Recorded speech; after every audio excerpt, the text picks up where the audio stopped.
अपने समाज खटिक समाज के द्वारा आयोजित इस कार्यक्रम में सोनकर समाज संस्था के द्वारा उपस्थित मेरे परिवार के लोगों का बहुत बहुत स्वागत करती हूँ। इस कार्यक्रम में श्री ओमकार फूलचंद सोनकर जी, श्री सुनील गामा सोनकर जी, श्री किशन दयाराम सोनकर जी, श्री संतोष मुन्नर सोनकर जी, सुभाष दयाराम सोनकर जी, रमाकांत हरिराम सोनकर जी, आप सभी ने इस कार्यक्रम को सफल बनाने के लिए महीनों से मेहनत की।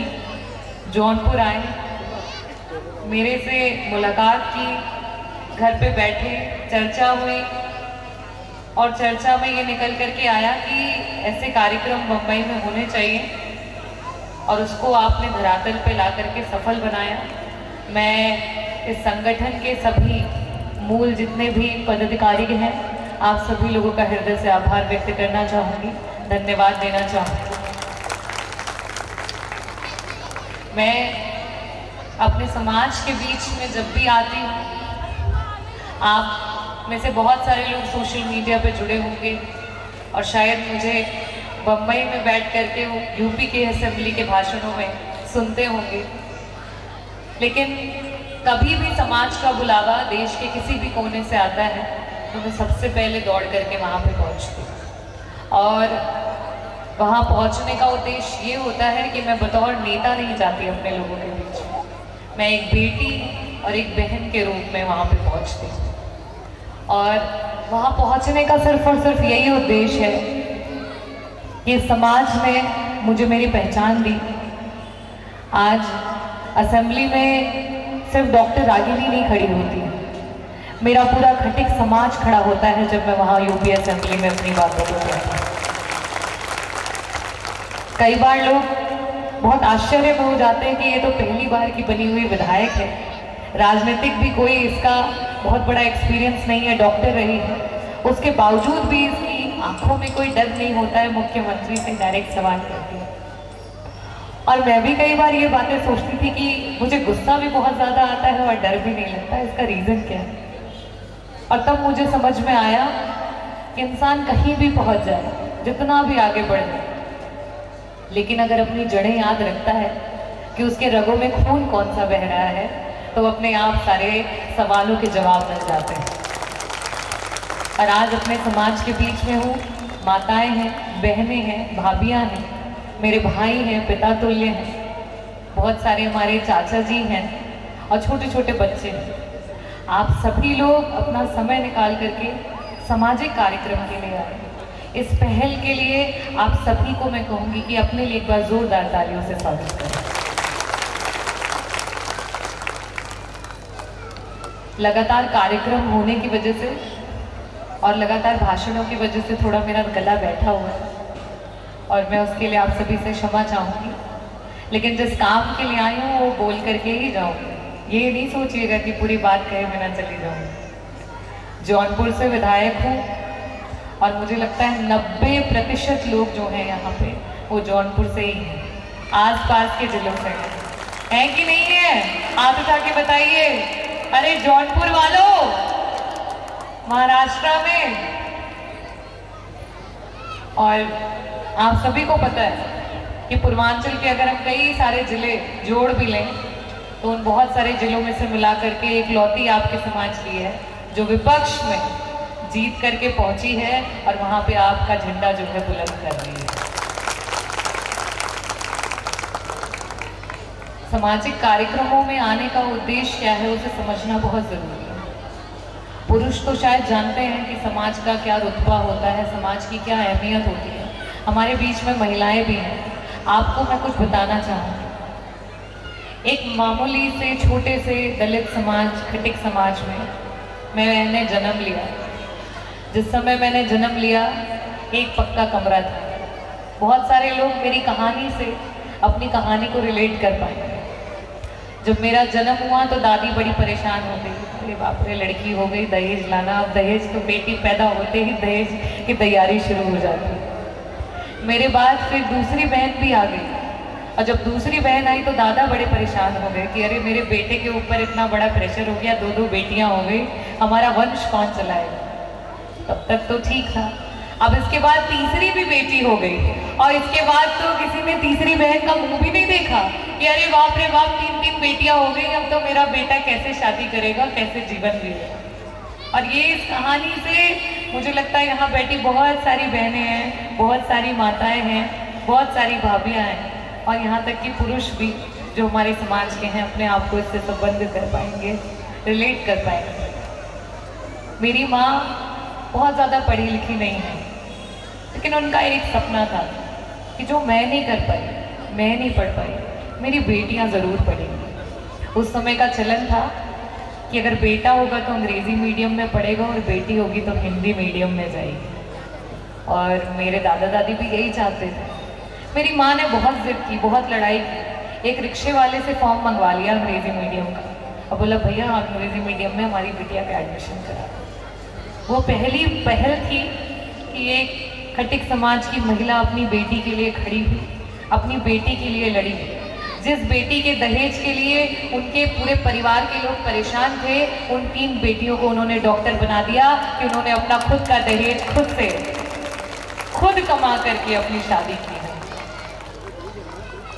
और ये एक मिसाल के तौर पे नहीं बता रही, एक कहानी इसलिए बता रही हूँ क्योंकि वाकई आज अगर हम अपने समाज को देखते हैं तो हमारे समाज में अभी भी बहुत सारे लोग हैं जो पढ़े लिखे नहीं।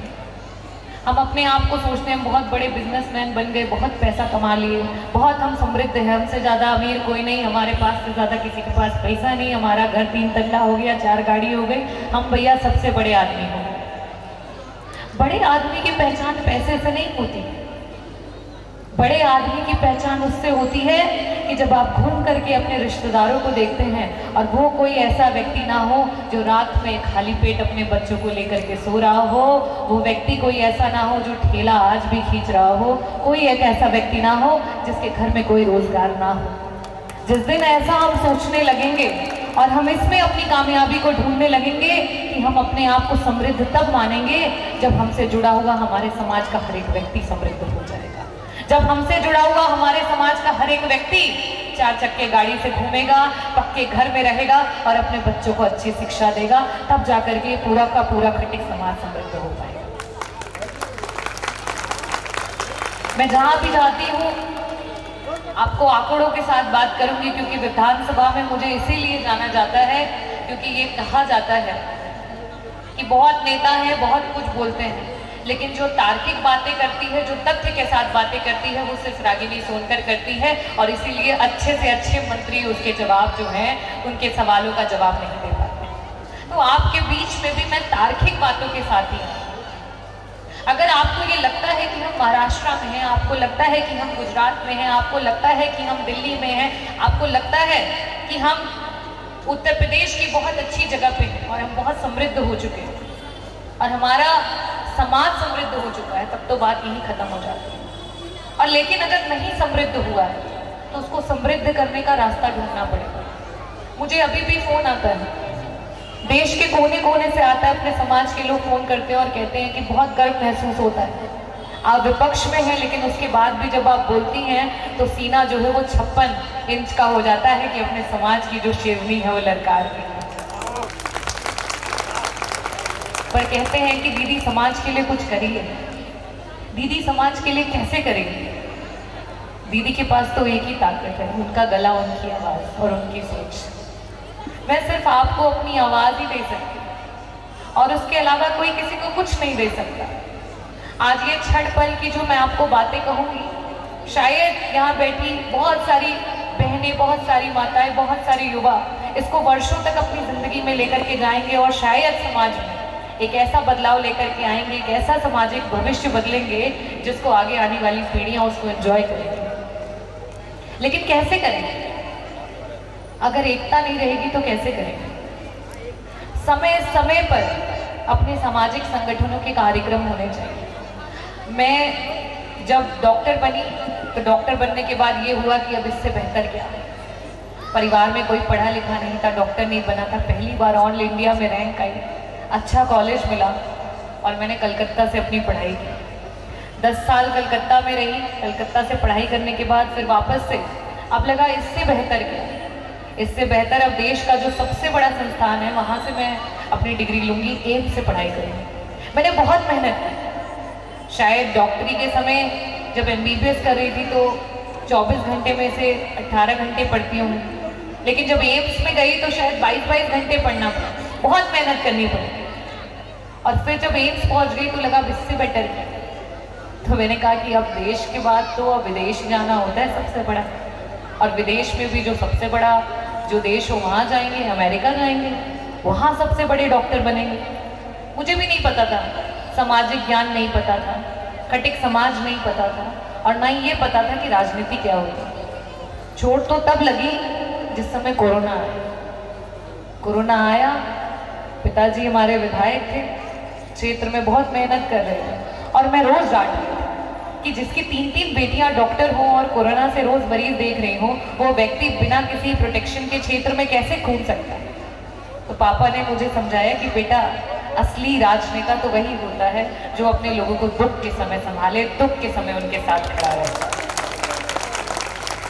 उस समय वो बात समझ ही नहीं आई, और मैं सोचती रही क्या ये राजनीति में क्या रखा है, समाज में क्या रखा है। और डर, जो डर था वो सामने आ गया। कोरोना हो गया पापा को, और कोरोना तो हुआ, ऐसी स्थिति हो गई कि प्लेटलेट जो है उनका वो 30-35 हज़ार पे आ गया।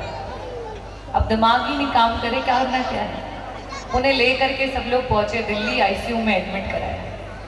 ICU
ओ कैमरामैन, ओ भाई क्या कर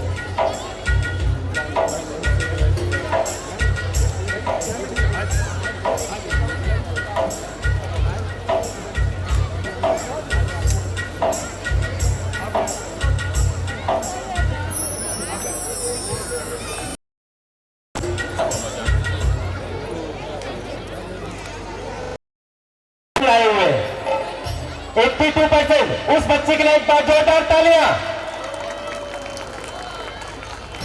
देवी चंदन सोनकर और उनके माता पिताजी जहां कहीं भी है तुरंत स्टेज पर आ जाए। उसके बाद सिद्धार्थ पिंटूलाल सोनकर 10th के बोर्ड में सीबीएसई में जिन्होंने 92% मार्क्स अचीव किया है और वर्तमान में सिद्धार्थ जी प्रिपरेशन कर रहे हैं जो कि कोटा में है। मैं सिद्धार्थ पिंटूलाल सोनकर और उनकी माता रीता पिंटूलाल सोनकर और उनके पिता श्री पिंटू मुनक्का सोनकर जी से निवेदन कर रहे हैं, माता पिता और सिद्धार्थ उनका सम्मान करेंगे। 82% टेंथ में आए थे।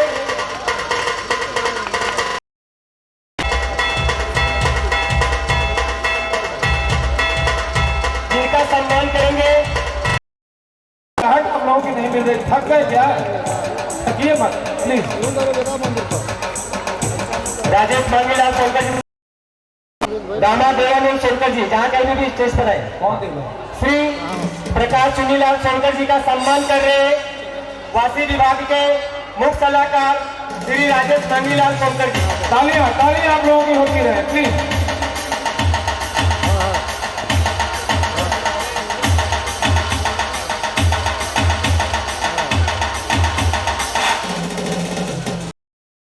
चालू नहीं है हमारा।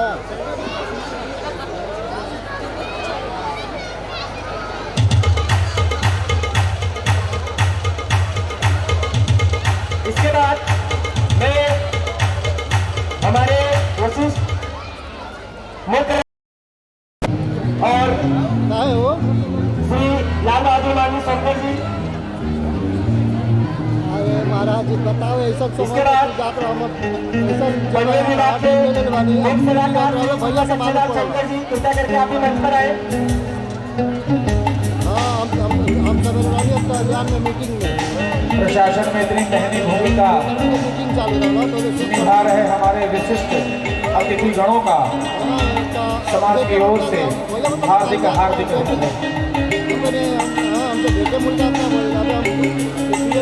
आप लोगों की तालियों में जरा कमी हो गई है। एक बार तालियां प्रशासन के लिए होनी चाहिए और प्रशासन की बड़ी अहम भूमिका होती है समाज के लिए कि समाज सुदृढ़ रूप से अपना कार्य करता रहे।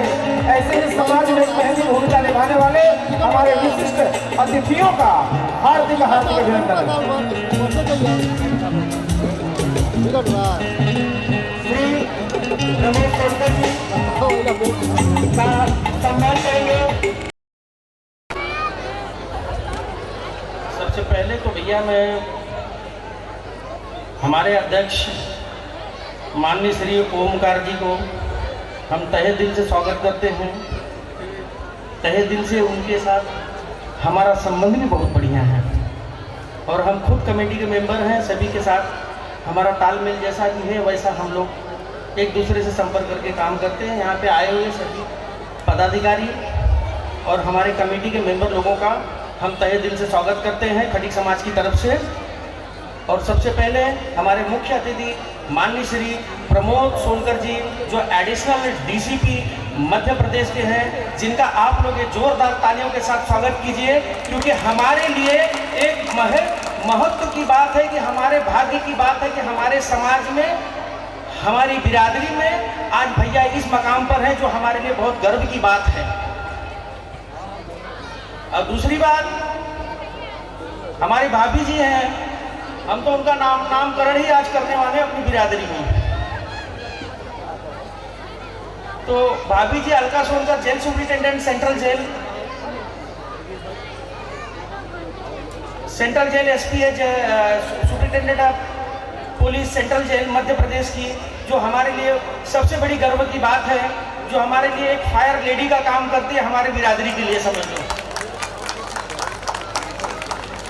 लो हमारी बिरादरी के लिए एक पहला मान सम्मान है। हमारी बहन बेटी हैं, हमारी भाभी जी भी लगती हैं, तो उनका हम तहे दिल से स्वागत करते हैं। और आज से उनका नामकरण हमने फायर ब्रांड लेडी ही रख दिया है भाभी जी का। रही दूसरी बात, हम समाज के लिए अगर कोई कार्य करते हैं तो भैया मैं यहाँ पर जो आया हूँ मेरी जरा सोच बड़ी अलग है। मैं समाज के लिए नहीं आया हूँ यहाँ पर, मैं समाज के लिए कोई काम नहीं करना चाहता हूँ। मैं इसे अगर करना चाहता हूँ काम, तो आप लोग मेरे परिवार हो, मैं परिवार समझकर काम करना चाहता हूँ आपके साथ में।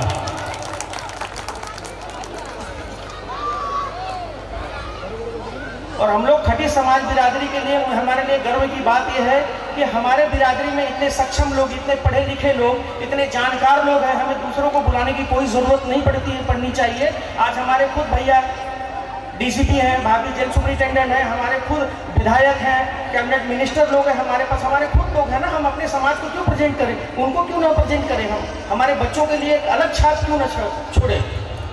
हमारा आज का जो प्रोग्राम है, हमारा सबसे ज़्यादा हम लोग एजुकेशन के ऊपर हम ध्यान देना चाहते हैं कि हमारे बच्चों को एजुकेशन मिले, ज़्यादा से ज़्यादा बच्चे पढ़ाई लिखाई करें और आगे बढ़ें। बीच में हमारे योगी जी आ गए थे मुंबई में, महाराष्ट्र में, तो कहकर चले गए थे कि भैया बटोगे तो कटोगे, तो बटोगे तो कटोगे। तो ठाकुर ब्राह्मण की समझ में आ गया, हमें खटिक बिरादरी की समझ में ना आवा था कहीं। इसलिए भैया अपना समय ज़्यादा न लेते हुए मैं माननीय प्रमोद सोनकर जी जो एडिशनल डीसीपी हैं उनको बुलाना चाहता हूँ। अपनी तरफ से थोड़ा मार्गदर्शन बच्चों को करें, बस उनकी बड़ी कृपा होगी। आइए भैया।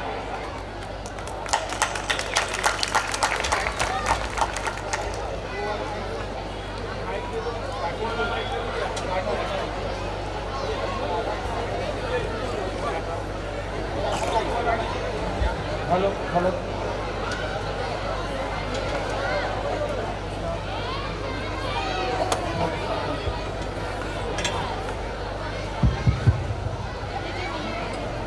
आप सबको बहुत बहुत प्रणाम। और जो यहाँ के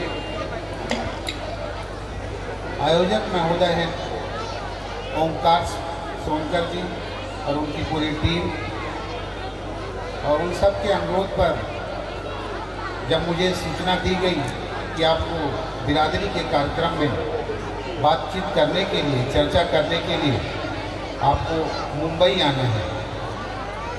आज का दिन गणतंत्र दिवस का दिन रहता है। पुलिस और जेल प्रशासन को बहुत सारी जिम्मेदारियां सुबह से ही रहती हैं। उन सब बाधाओं को भी मैंने दरकिनार करते हुए, भागम भाग करते हुए और आपके बीच में आया हूँ। थोड़ा सा लेट आया हूँ और इस उम्मीद में आया हूँ कि आपसे चर्चा अच्छे से हो पाएगी। मेरा मुंबई समाज में, खटिक समाज में ये पहला आपके साथ इंटरेक्शन है। इससे पहले मैंने उज्जैन महाकाल की नगरी में, इंदौर में और अन्य कई शहरों में समाज से इंटरेक्शन किया हुआ है, लेकिन ये पहला मेरे लिए सौभाग्य था कि मैं आपके साथ चर्चा करने के लिए आऊँ। पूरा ये कार्यक्रम शिक्षा पर था। मेरा भी पूरा एक संघर्ष में जीवन था और उस जीवन में माँ बाप अनपढ़ थे, सब्जी बेचते थे या छोटा मोटा काम इलाहाबाद में या पंचर की दुकान पर काम करते थे। संघर्ष वहाँ से था और यहाँ तक लेके आया हूँ। मैं यही बताना चाहता हूँ कि बिना शिक्षा के कुछ भी संभव नहीं है। मेरी बात यदि सबको समझ में आ रही तो मेरे ख्याल से सबको शांत रहना चाहिए और ध्यान से सुन लेना चाहिए कि बिना पैसा और बिना पावर के कुछ भी संभव नहीं है इस देश में। हम बहुत चुनिंदा बच्चे अभी तैयार कर पा रहे हैं। उन माँ बाप की तरफ इशारा है मेरा, जो अभी बहुत चुनिंदा बच्चों को हम तैयार कर पा रहे हैं। बी करा रहे हैं, मेडिकल करा रहे हैं, सीए करा रहे हैं, बहुत अच्छी बात है, लेकिन इससे भी कहीं बहुत ज़्यादा आगे जाने की ज़रूरत है। किसी भी हालत में हमें शिक्षा को बहुत ज़्यादा महत्व देना पड़ेगा। सोसाइटी में हमारा पब्लिक इंटरेक्शन बहुत ज़्यादा रहता है पुलिस में होने के कारण। हम बहुत सारे समाजों को बनते बिगड़ते देखते रहते हैं और उनका जो है विकास का जो पैटर्न है उसको भी देखते रहते हैं। लेकिन जब बात अपनी बिरादरी की आती है तो लगता है यार कि थोड़ा सा दुख तो है यहाँ पर, क्योंकि हम उतना विकास तेज़ी से नहीं कर पाए। यदि हमारा इतिहास देखा जाएगा तो आप लोग सब मेरे से भी बेहतर इतिहास खटिक समाज का जानते हैं। खटवांश भगवान भी हुए और 363 बिरादरियों में हमारी जो है जाति बटी हुई है। कोई किसी से जो है संपर्क रखना नहीं चाहता, जो जिसके पास है वो उसको दूसरे को बांटना नहीं चाहता।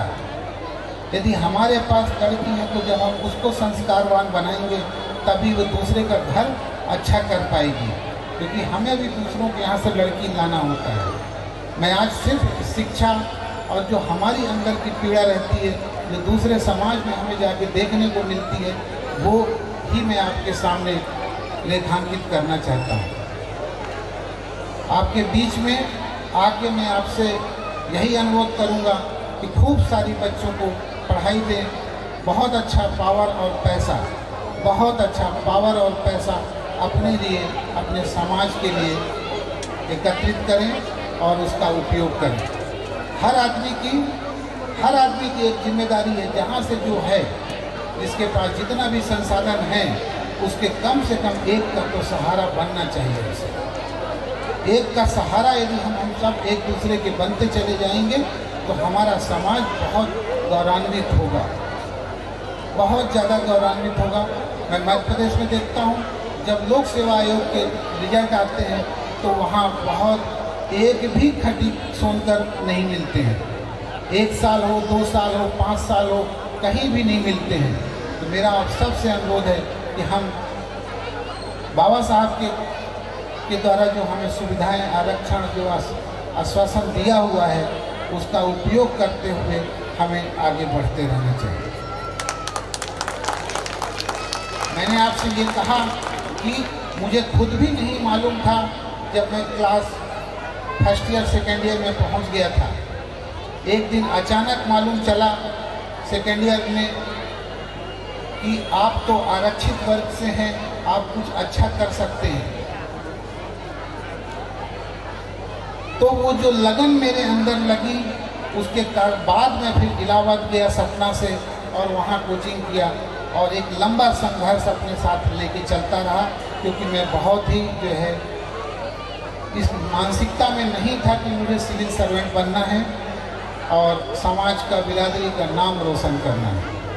एक लंबे संघर्ष के बाद अपने आप को स्थापित कर पाया और समय रहते हुए, जैसा कि मेरा कथनी और करनी में एक भी अंतर नहीं होता, उसी समय मैंने जो है अपनी ही बिरादरी की एक महिला को जो है पूरी शिद्दत के साथ उसकी मदद करी, उससे जो है, और उसको भी सिविल सर्वेंट बना लिया।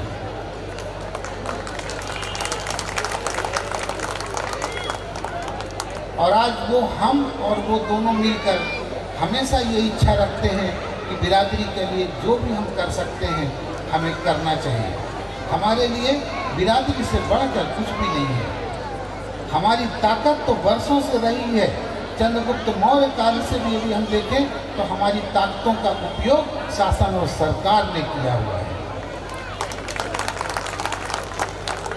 जबलपुर में पोस्टिंग के दौरान ये बताया जाता था वरिष्ठ अधिकारियों के द्वारा, एक वर्ग विशेष से यदि जबलपुर को किसी ने बचा रखा है तो वो खटिक समाज है। ये बात जब मैं सीनियर अधिकारियों के साथ बैठ के बात करता, IG, DIG, additional DCP, CP, इनके साथ, तो उनका ये वक्तव्य रहता था कि यार तुम्हारे समाज ने तो जबलपुर को बचा रखा है। कई बार दंगे वहाँ हुए और पुलिस प्रशासन से आगे यदि किसी ने आके काम किया है तो वो खटिक समाज ने किया है। वो ताकत है, हमारी ताकत बहुत है, लेकिन इतनी बिखरी हुई है कि 363 जो है जातियों में बटी हुई है। हम अलग अलग हैं, पता नहीं क्यों हम अलग अलग रह के करेंगे क्या। बहुत छोटा सा समाज है, यदि टोटल जनसंख्या का देखूं तो 1% भी नहीं है, 1% भी नहीं है हमारे पास।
Additional superintendent of police Rewa Madhya Pradesh, और श्री अलका सोनकर जी का सम्मान करेंगी Vandana Sonkar ji. Shri Alka Sonkar ji SP central jail अधीक्षक मध्य प्रदेश। उपस्थित सभी मेरे भाई, मैं आप सबका बहुत बहुत धन्यवाद करती हूँ। सुनील भैया ने अभी मुझे एक टाइटल दिया है, फायर ब्रांड लेडी। भैया मैं आपका इस टाइटल को इंग्लिश में ही स्वीकार करूंगी, क्योंकि हिंदी बड़ी खतरनाक है इसकी, आग लगाने वाली महिला। तो कृपया करके इसको इंग्लिश में ही समझा जाए, फायर ब्रांड लेडी को इंग्लिश में ही समझा जाए, तो ही ये हमारे लिए अच्छी बात होगी। अभी आप सबने इससे पूर्व जो वक्ता थे जिनको सुना, मैं उनकी धर्मपत्नी हूँ, और इस बात का मैं यदि कहा जाए कि एक इंसान को कुछ बनाने में सबसे महत्वपूर्ण भूमिका यदि माँ बाप की होती है तो वो है, लेकिन मुझे अलका सोनकर से, जेल अधीक्षक अलका सोनकर, यदि किसी ने बनाया है तो वो मेरे हस्बैंड हैं। उन्होंने मुझे गुरु की तरह पढ़ाया है, उन्होंने मुझे हाथ पकड़ करके इस रास्ते पर लेकर के आए और इस रास्ते पर मुझे चलना सिखाया है। हर दिन वो मेरे गुरु, मेरे मार्गदर्शक की तरह मुझे गाइड करते हैं, मुझे आगे बढ़ने देते हैं, क्योंकि अभी भी हम जिस समाज में जीते हैं, महिलाओं को आगे बढ़ने में बड़ी कठिनाई होती है। लेकिन जब एक ऐसा वीर पुरुष मेरे साथ में है तो मुझे लगता है कि मुझे जीवन में कहीं कोई कठिनाई नहीं मिलेगी। न सिर्फ मेरे जो है कार्यकाल के दौरान, बल्कि हर तरीके से मैं कहती हूँ कि जीवन में माता पिता का आशीर्वाद होना जितना ज़रूरी है, उतना ही ज़रूरी है कि भगवान हमें समझने वाला पति दे। यदि आपको समझने वाला पति मिल जाए और आपको हाथ पकड़ के मझधार से वापस लाने वाला पति मिल जाए, तो उससे ज़्यादा खुशी की बात, गर्व की बात हो नहीं सकती। अपने समाज के बीच में मैं सिर्फ यही कहना चाहूँगी कि हमारा समाज जो है, अभी भी हम आगे बढ़ने के लिए बहुत प्रयत्न हमें करना पड़ेगा। हम लोग बहुत सारे जगह पे जाते हैं, अन्य समाज को हम देखते हैं कितना संगठित है वो, एक आवाज़ में सब एक दूसरे के लिए खड़े हो जाते हैं। क्यों नहीं हम एक दूसरे का हाथ पकड़ के, यदि कोई कठिनाई है किसी को, तो हम अपने उस भाई का हाथ पकड़े जो थोड़ा सा जो है इस मामले में निपुण है या जो आगे बढ़ चुके हैं। हर वो व्यक्ति जो आज समाज में आगे है, उसका ये दायित्व है कि वो जो पीछे हमारे चले आ रहे हैं, उनका हाथ पकड़ के आगे लेकर के आए। और मैं यहाँ पे चूँकि समाज के हमारे युवा पीढ़ी भी बैठी हुई है, हमारे बच्चे बैठे हुए हैं, मैं बच्चों से सिर्फ इतना कहना चाहूँगी, हम अपन उस समाज से हैं बेटा जो अभी भी संघर्ष करके आगे बढ़ रहे हैं। लड़कियों के लिए मैं बिल्कुल इस मंच के माध्यम से कहना चाहूँगी कि जब घर से एक लड़का पढ़ने निकलता है तो माँ बाप को चिंता तो होती है, पर उतनी नहीं होती। लेकिन जब एक लड़की घर से बाहर पढ़ने के लिए निकलती है, माँ बाप का कलेजा हर दिन मुँह को आता है, क्योंकि लड़की बाहर जिस समाज में पढ़ने के लिए जा रही है, उसे क्या संघर्ष करना है। लेकिन एक चीज़ हमेशा याद रखना, जीवन में केवल यदि 5 साल आपने 11th क्लास के बाद में, मैं कहती हूँ हर व्यक्ति जो भी अभी 10th 11th में बच्चे हैं जो ग्रेजुएशन कर रहे हैं, यदि आपने 6 साल अपने लिए दे दिए तो फिर आने वाला साल आप यहाँ, लोग वहाँ। लेकिन 6 साल तो देने पड़ेंगे, 6 साल आपको देने पड़ेंगे। वो 6 साल ऐसे देने पड़ेंगे कि दुनिया में आग लग जाए, हम अपनी पढ़ाई से पीछे नहीं हटेंगे। क्योंकि जो पढ़ेगा वही पढ़ेगा, जो नहीं पढ़ेगा उसका मैं कुछ नहीं कह पाऊंगी, क्योंकि कटेंगे तो बटेंगे ठीक है, लेकिन पढ़ेंगे तो बढ़ेंगे। हमारे समाज को यदि सबसे ज़्यादा ज़रूरत है तो शिक्षा की ज़रूरत है। मैं बेटियों से एक चीज़ कहना चाहूँगी कि बेटा, माँ बाप की पगड़ी को कभी किसी के ठोकर के आगे मत आने देना, क्योंकि पिता का सम्मान लड़की ही बना के रख सकती है। जब लड़की घर के बाहर अपना कदम निकालती है तो ये उसके कंधे पे दायित्व होता है कि वो कुछ ऐसा काम ना करे जिससे उसको पिता को शर्मिंदा होना पड़े। क्योंकि कहते हैं पिता की आंखों से गिरा हुआ लज्जा का एक भी आंसू आपको जीवन भर सुखी नहीं रहने देगा। तो पिता की आंखों से कभी आंसू मत गिरने देना, और यदि गिरे तो वो तुम्हारी विदाई के समय गिरे, जो आशीष बन के तुम्हारे ऊपर बरसेगा जीवन भर। तो सभी लड़कियों से मेरा यही निवेदन है बेटा कि खूब पढ़ो, खूब पढ़ो, बाप का मान सम्मान बचा के चलो, क्योंकि आपका एक गलत कदम आपके पिता को इतना दूर और इतना शर्मिंदा करता है जिसकी आप कल्पना भी नहीं कर सकते। क्योंकि पिता के कंधे पे वो बोझ होता है कि मेरी बेटी ससम्मान ब्याह के अपने घर चली जाए, वो कुछ ऐसी बन जाए। कल मैं भी वहाँ बैठी थी। आज मुझे इस बात के लिए मैं शुक्रगुजार कि मुझे सही गाइडेंस मिला, मैंने शिक्षा को के महत्व को समझा, और आज आप लोगों के बीच यहाँ मैं खड़ी हूँ।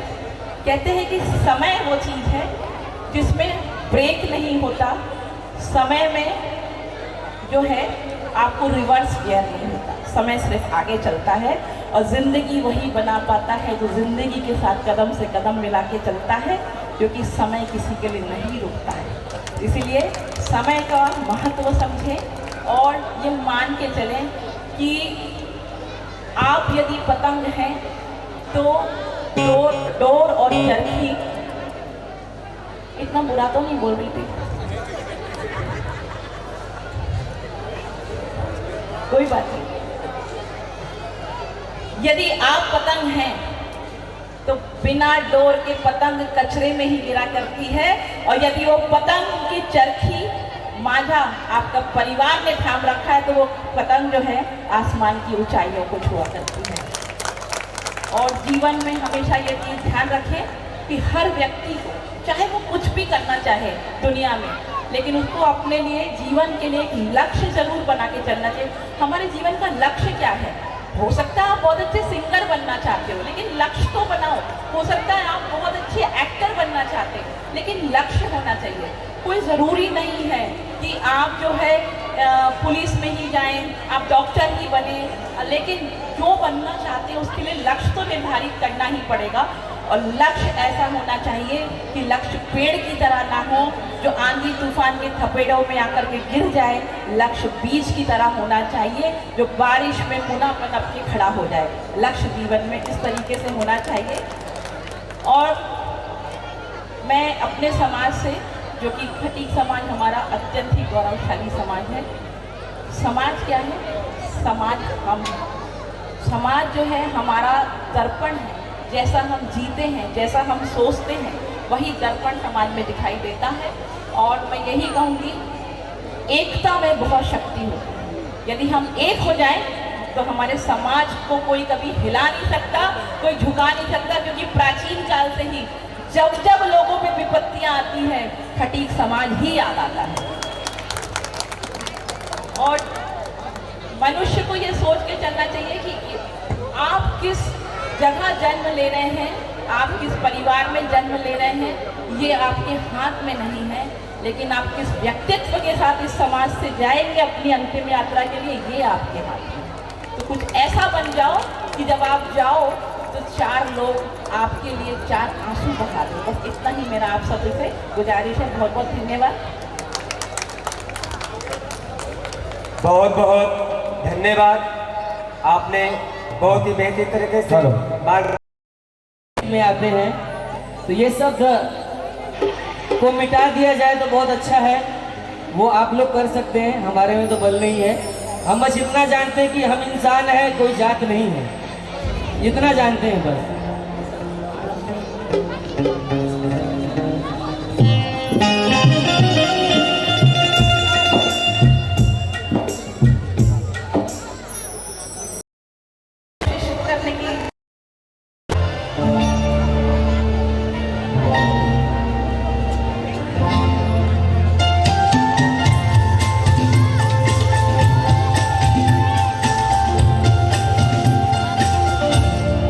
पता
तालियां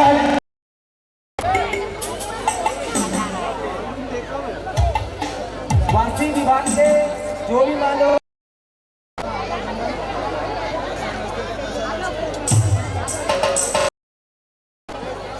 भैया गोरेगांव वाले भी आगे उनका वीडियो इसी तरह में करो। गोरेगांव कांटे वाले मैदान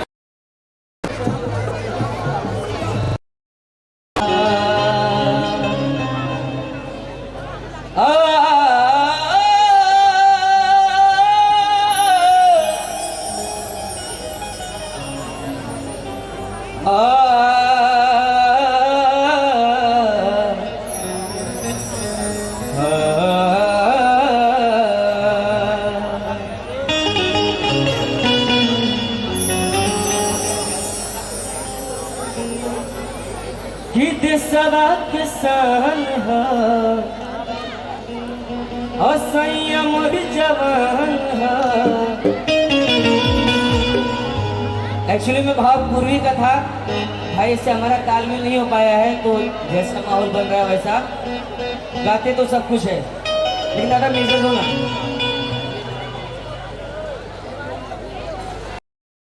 इनका बिना आशीर्वाद के शायद हम में से कोई घर के बाहर निकलता ही नहीं होगा। तो महाकाली के नाम पे एक गीत आप लोग आशीर्वाद दीजिएगा यदि आपको अच्छा लगे। कि काली काली महाकाली, ओ काली काली अमावस की रात में, ओ काली निकली कांटेरों के साथ में, ओ काली काली अमावस की रात में, ओ काली निकली कांटेरों के साथ में, ओ काली काली महाकाली, ओ काली काली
के साथ में, चौसठ जोड़े में मैया के साथ में, काली काली अमावस की रात में, काली काली अमावस की रात में, काली निकली है भैरव के साथ में, काली काली अमावस की रात में, काली निकली है भैरव के साथ में, काली काली महाकाली, काली काली महाकाली, काली काली अमावस की रात में, काली निकली है भैरव के साथ में, काली काली अमावस की रात में, काली निकली है भैरव के साथ में, काली काली अमावस की रात में, काली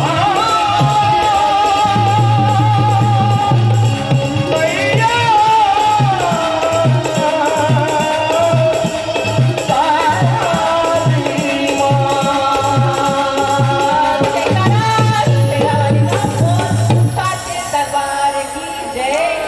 तालियां हैं।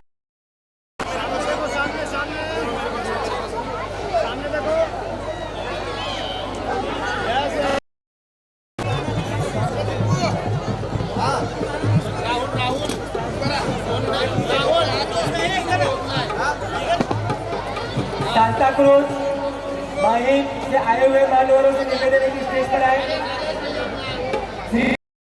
सभी लोगों से निवेदन है कि खड़े होकर उनका अभिवादन करें जोरदार तालियों के साथ।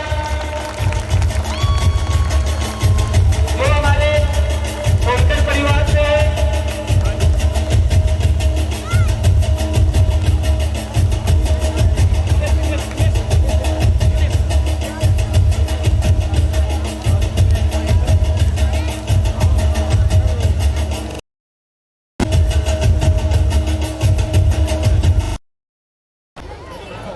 श्री दुर्गा बघेलू सोनकर जी, श्री नरेश शिवनाथ सोनकर जी, जहां कहीं पे भी है कृपया करके मंच पे आए।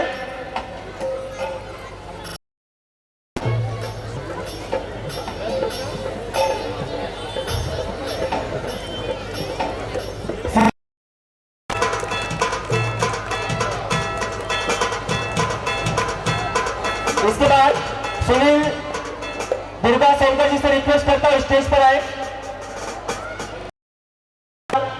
श्री राम जी दयाराम सोनकर जी, ये बच्ची बीएससी आईटी थर्ड ईयर में, जोरदार तालियां।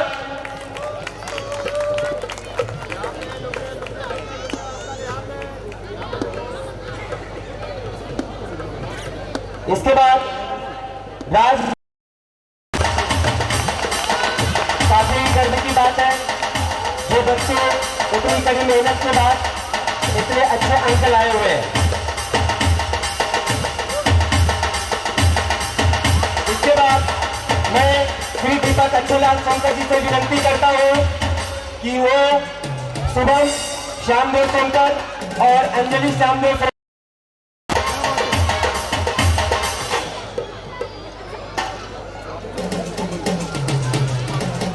बहुत बहुत धन्यवाद। देखिए कितने अच्छी सौभाग्य की बात है कि समाज में का भी सम्मान की बात ही करेंगे।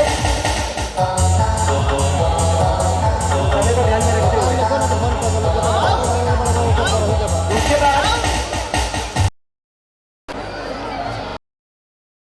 वंदना सोनकर जी,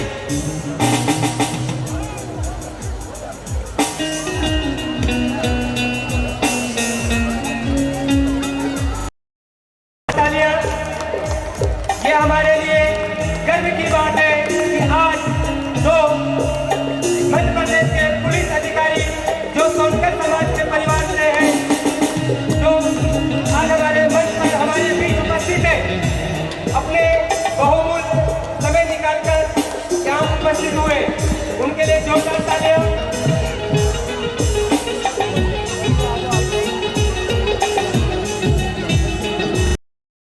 पर आए और अपने दो शब्दों से आए हुए बच्चों को और समाज के लोगों को ये समाज के लिए गर्व की बात है जो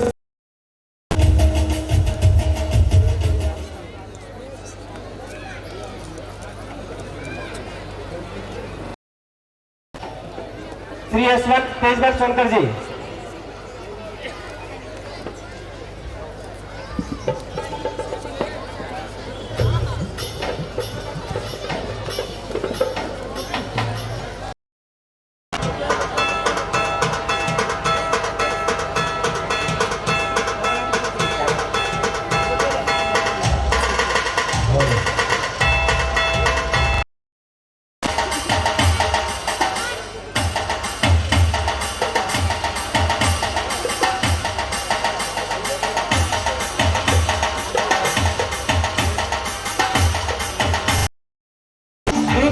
सीताराम सोनकर, श्री दीपचंद सीताराम सोनकर, इसका सम्मान करेंगे गोरेगांव विभाग के अध्यक्ष।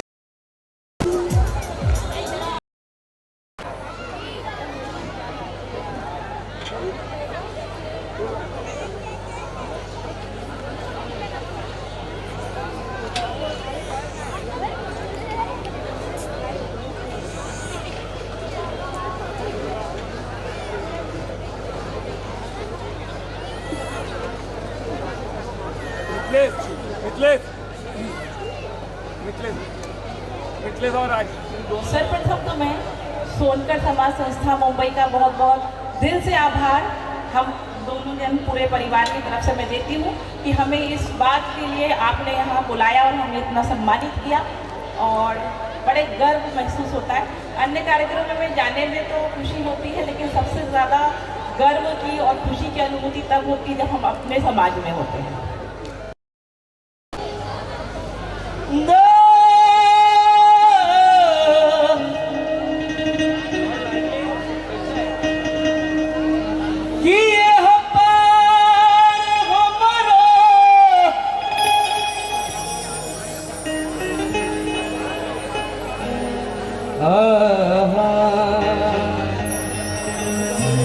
कि एह पार जीव रोवे ओह पार नैया, कि एह पार जीव रोवे ओह पार नैया, कि रे समैया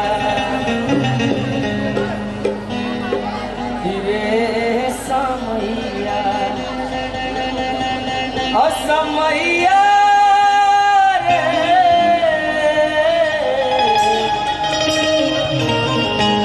रे समैया कि कहाँ लेके जाई।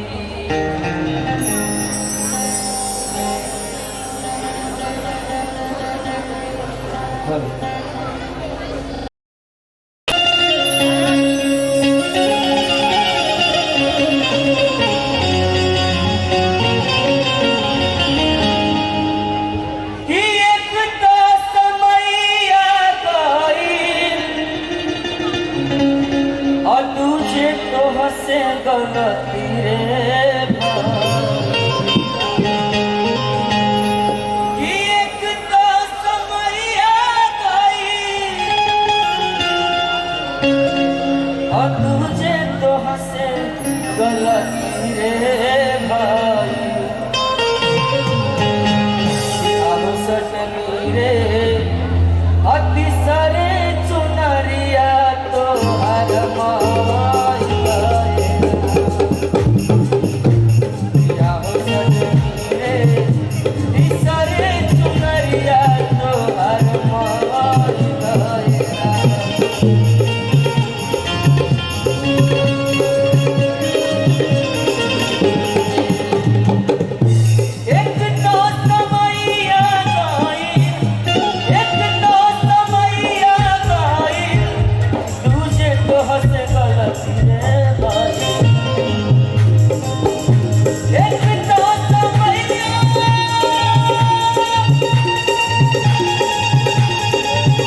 आपको बहुत अच्छा लगेगा कि निर्गुण का क्या भाव होता है।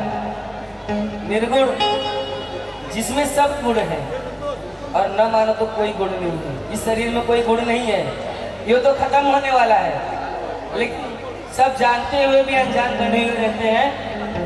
क्या कहते हैं भैया कि बचपन बितावला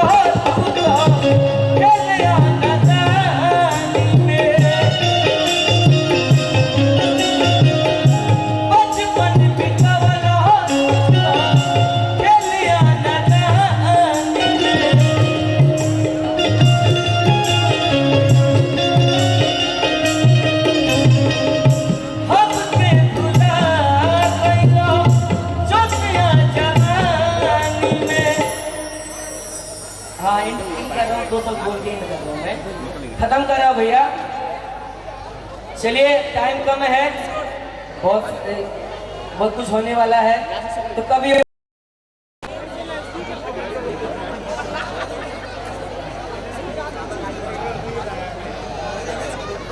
कृपया करके स्टेज पर आ जाइए। जिन महिलाओं को हल्दी कुमकुम के समय बैग नहीं मिला है, कृपया वो रुकेंगे। उन सभी को थोड़े समय के बाद दिया जाएगा।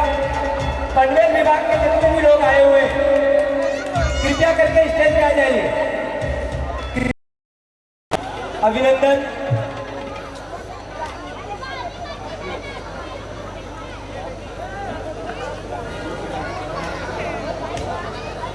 बहुत बहुत धन्यवाद भैया। आप लोग दाहिनी तरफ उतरिए, बाएं तरफ, स्टेज के बाएं तरफ वाले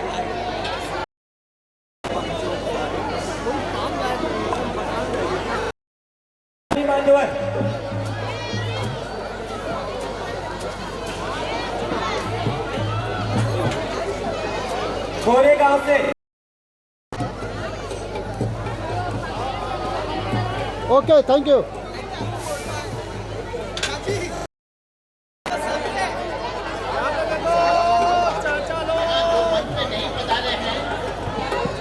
सभी लोगों का भी स्वागत किया जाता है।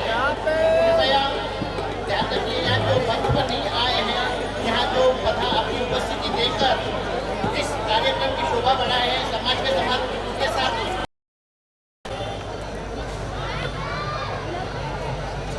बड़ी सरप्राइज की बात है भैया लोग।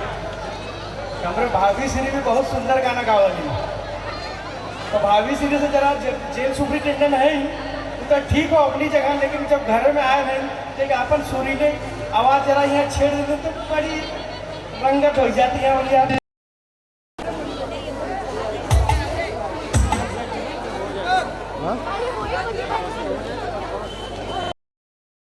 शिवनाथ सोनकर जी जो गोरेगांव के विभाग के मुख्य सलाहकार है, बाकी अन्य गोरेगांव, मलार, कांदेवली, अंधेरी, कृपया करके स्टेज पे आ जाए।